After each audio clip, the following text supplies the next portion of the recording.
Hola a todos, mi nombre es Gina Morales y el título de mi artículo es Porque esclavo que baila es libre mientras baila, una perspectiva de la libertad en la isla bajo el mar de Isabel Allende. En el presente texto estudiaré la manera como es exteriorizada la libertad en la isla bajo el mar de la escritora chilena Isabel Allende. Libertad que se da mediante la sucesión de transgresiones donde el baile se transfigura en un ritual que actúa como baluarte y símbolo de libertad. Allí se destaca el papel de la mujer africana, el personaje de la curandera Tante Rose y el baile de la protagonista Sarité o Tete, a quien honoré su primer compañero de esclavitud, animó desde pequeña a bailar al son de sus tambores diciéndole, abro comillas, baila, baila Sarité, porque esclavo que baila es libre, mientras baila, yo he bailado siempre, cierro comillas. La perspectiva teórica de este texto se orienta hacia la libertad desde el punto de vista de Jean-Paul Sartre. En su libro El ser y la nada, Sartre propone una libertad absoluta. Esta debe ser inherente a la condición humana sin supeditarse a ningún condicionamiento impuesto fuera de su propio ser. Mi objeto de estudio ha sido analizado recientemente, primero desde la identificación de un lenguaje suprasensible expresado por cuerpos como forma de rechazo a la esclavitud. En segundo lugar, desde la importancia del baile como un sutil devenir libre cuyo impacto trasciende hasta la emancipación. Y por último, desde el importante rol de la mujer africana para la obtención de la libertad. Con base en este estudio previo me propongo abordar en este artículo la cuestión sobre cómo el baile-lenguaje configura la libertad de los cuerpos en la isla bajo el mar desde la teoría sartreana sobre la libertad. Considero que una respuesta adecuada a esta pregunta implica demostrar cómo la percepción de la libertad en el texto de Allende puede transfigurar el estado del ser hasta el punto de trascender al plano de lo real. Esto afirma el planteamiento de Sartre sobre la libertad inherente del ser, que imprescindiblemente debe ser metacorpórea para así lograr la conformación de una realidad propia. De ese modo, en el curso de este artículo estudiaré primero la apropiación de un lenguaje contrahegemónico por parte del sujeto esclavizado durante la diáspora transatlántica. En la segunda parte plantearé la importancia de la música y de un baile-lenguaje que suscita un sentimiento de libertad. Y en la última parte del texto destacaré la labor de la mujer como principal figura para la promoción del cambio y obtención de la libertad.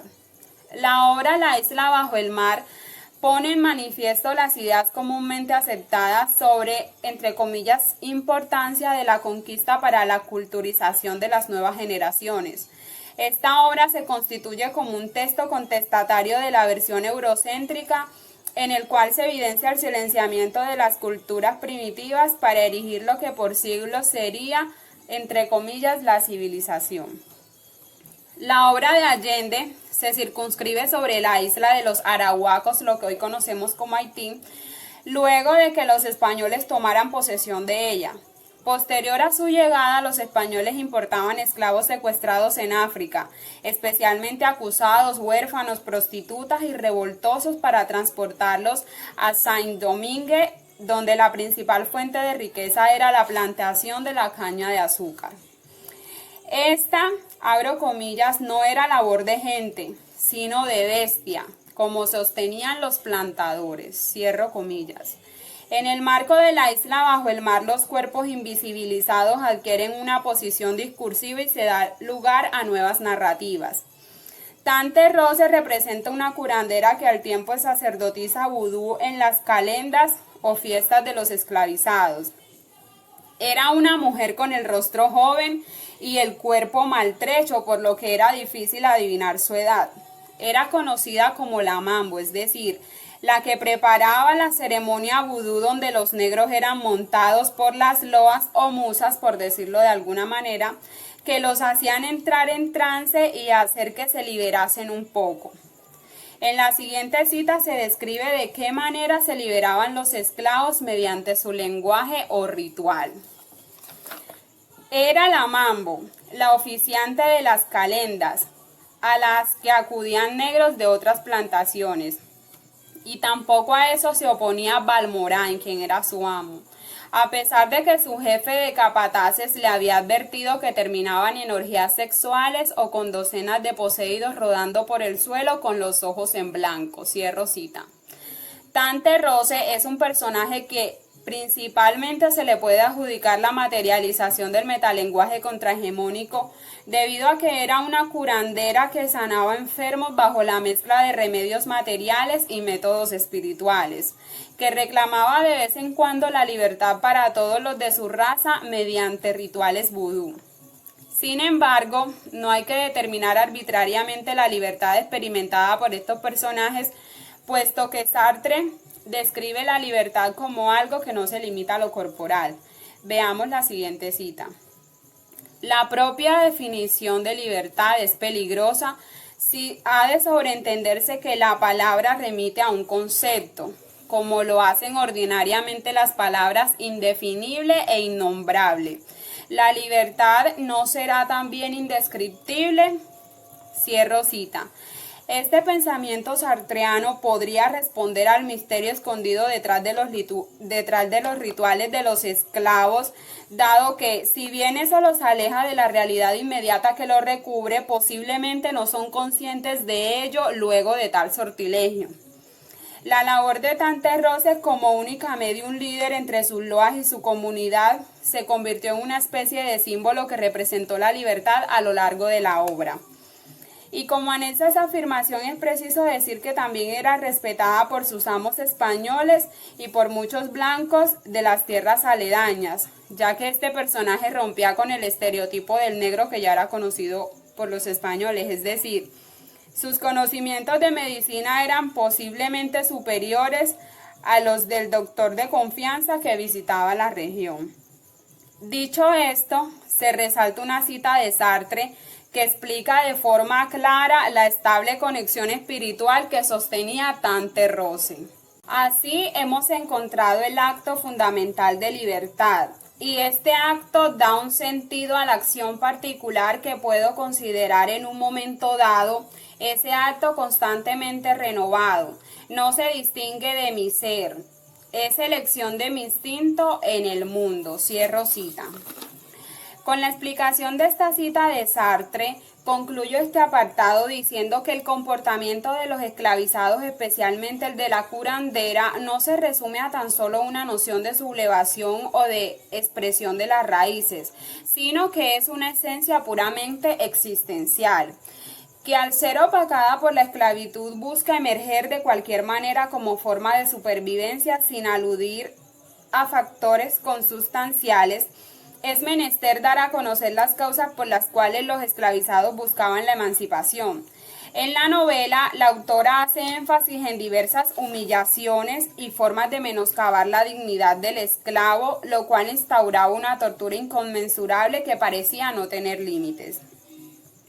El baile como acción de libertad es representado por la autora especialmente con el personaje de Sarité, una jovencita que fue sometida a esclavitud desde su niñez, en cuyo cuerpo había un gran amor por el baile, el cual es descrito por ella misma de la siguiente manera. Abro cita. Golpeo el suelo con la planta de los pies y la vida me sube por las piernas. Me recorre el esqueleto, se apodera de mí, me quita la desazón y me endulza la memoria. El mundo se estremece, el ritmo nace en la isla bajo el mar, sacude la tierra, me atraviesa como un relámpago y se va al cielo llevándose mis pesares para que Papabondie los mastique, se los trague y me deje limpia y contenta.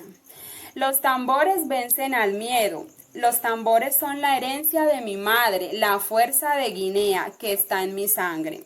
Nadie puede conmigo entonces, me vuelvo arrolladora como Erzuli, loa del amor, y más veloz que el látigo. Cierro cita. La protagonista hace una retrospección hacia su niñez para describir lo que evoca en ella el baile, sentimiento que en su actualidad no ha cambiado, puesto que aún con hijos y nietos el baile sigue representando para Sarité la inocencia, la juventud y la felicidad que la hace sentir viva y les recuerda que es libre. De acuerdo a esto, concluyo resaltando el impacto que causa al oído de Sarité el sonido de los tambores. Es como una bebida embriagante que modifica el comportamiento de los esclavos en cualquier lugar. Por eso Tété, al oír este sonido, no dudaba ni un segundo en unirse al grupo que bailaba, perdiéndose en la vorágine del baile y respondiendo a lo que afirma Sartre, hablo comillas. Ni aun las tenazas del verdugo nos dispersan de ser libres, cierro comillas. Dado que ninguno tomaba como excusa el cautiverio para entregarse a la muerte y privarse de ese lenguaje que figuradamente vivificaba sus libertades. Tante Rose también era pionera de una resistencia ginecológica, como se evidencia en la siguiente cita. Las esclavas negras inclusive comprometieron su resistencia ginecológica para combatir los excesos de esclavitud. Una de las principales formas de resistir fue por la esclavitud del infanticidio, cuando se quedaban embarazadas ya sea por relaciones conyugales con los amos blancos o por otros esclavos. Cierro cita. En esta cita podemos ver que Tante Rose quería defender la libertad a como diera lugar. Ella daba brebajes abortivos a las esclavas que quedaban embarazadas para que los blancos no consiguieran esclavizar las nuevas generaciones. Pero no hay que desmeritar la labor de Tété, ya que no fue menos importante que la de Tante Rose a la hora de la sublevación. La cita a continuación revela la labor de Sarité para lograr la tan anhelada libertad. Durante la rebelión, ellos esperan el momento idóneo para atacar, y ella les hace llegar la información que escucha en la casa de los Balmorain, mientras su amo está reunido con el general Galbaud, jefe de la fuerza francesa en Le Cap, y otros rangos conspirando en contra de la República de Francia. A su vez, Tété facilita la información a Sartre, un esclavo, y este informa al general Sontonax, que llega a pactar con los negros para enfrentar a Galbaud y a los marinos. La rebelión tuvo un gran éxito en Le Cap, dando como resultado la declaración de la emancipación de los esclavos en Saint-Domingue. Cierro cita. De acuerdo a esto, concluyo que el rol de las mujeres como principales agentes en la diseminación de esta resistencia fue constante. No lucharon con fuerza bruta, pero sí incorporaron estrategias que facilitaron la consecución de lo más anhelado por ellos, su libertad. Conclusiones. En la isla bajo el mar, uno de los aspectos más importantes es la perspectiva que tienen los personajes sobre la libertad, la cual termina por desasirse mediante un proceso que inició con un baile como forma de protesta a la situación que se vivía en Saint-Domingue y terminó con una sublevación que se dio tras la unión de toda la colonia africana existente en dicho lugar. A lo largo del texto se logra responder a la pregunta sobre cómo el baile es capaz de constituir una especie de libertad en los cuerpos al punto de hacerla real. Todo se va tejiendo mediante un proceso en el que la constancia es vital para lograr el fin que en principio es propuesto. Gracias.